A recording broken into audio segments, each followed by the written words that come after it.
Olá, um bálsamo para a sua vida. Seja bem-vindo. Eu trouxe uma palavra de Deus para o nosso coração, uma palavra de Deus para ser um bálsamo para a sua vida. É uma palavra curtinha, mas um bálsamo para a sua vida. Ora comigo. Senhor, nós clamamos por intervenção, clamamos para que o poder do sangue do Cordeiro nos proteja deste lado da tela, do outro lado da tela, que por causa do poder do sangue de Jesus, toda reivindicação das trevas contra nós, deste lado, do outro lado, seja cancelado e a gente fique livre para receber a sua palavra. Em nome de Jesus, eu clamo para que o Espírito Santo fale do lado de cá e fale do lado de lá, em nome de Jesus. Amém.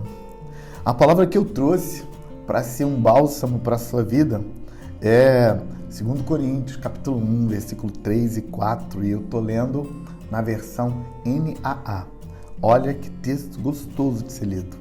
Bendito seja o Deus e Pai de nosso Senhor Jesus Cristo, o Pai de misericórdias e Deus de toda consolação. Guarde, Deus de toda consolação. É Ele que nos consola em toda a nossa tribulação, para que, pela consolação que nós mesmos recebemos de Deus, possamos consolar os que estiverem em qualquer espécie de tribulação. O Deus, o Pai de misericórdias e o Deus de toda consolação, que nos consola em toda a nossa tribulação e que, pela consolação que nós mesmos recebemos de Deus, possamos consolar os que estiverem em qualquer espécie de tribulação. Sabe, a palavra consolação e a ideia de consolação nesse texto, ele marca Deus, porque ele vira marca registrada de Deus.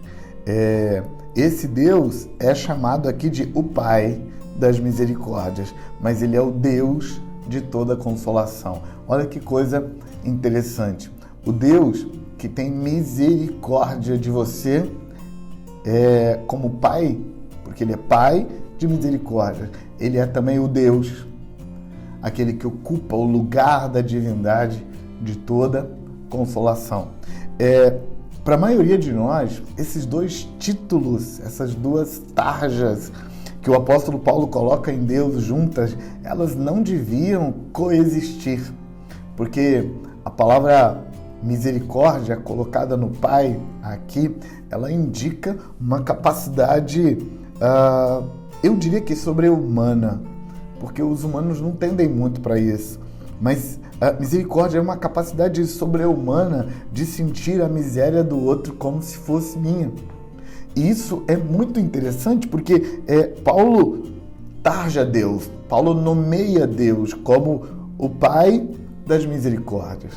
Mas então ele tira o Pai e coloca no lugar do Pai Deus, Elohim, a divindade, o Todo-Poderoso, que se apresentou como Pai, agorinha mesmo, dizendo que ele é o Pai da consolação, que ele é o Pai das misericórdias, aliás, só que agora ele é o Deus da consolação.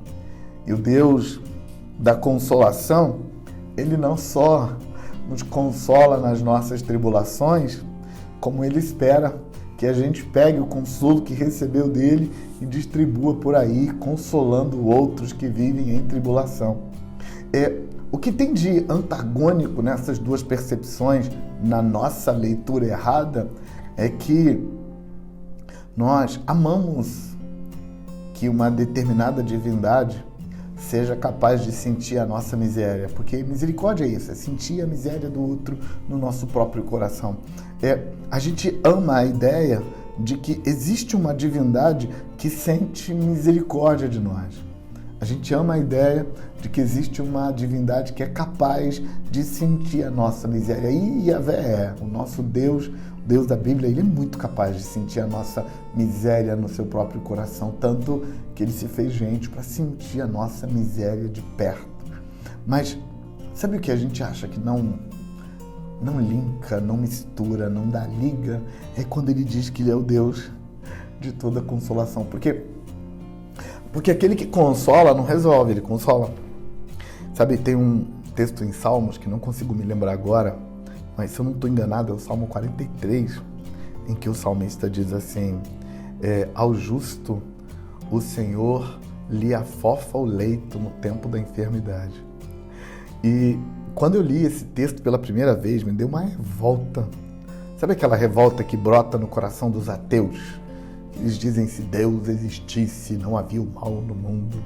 Eu senti aquela revolta naquele dia quando eu li aquele texto, porque na minha cabeça infantil eu pensava assim, para que eu quero um Deus que vai afofar minha cama quando eu estiver doente? Eu quero um Deus que me cura quando eu estiver doente. Essa é a ideia por trás do Deus de toda consolação.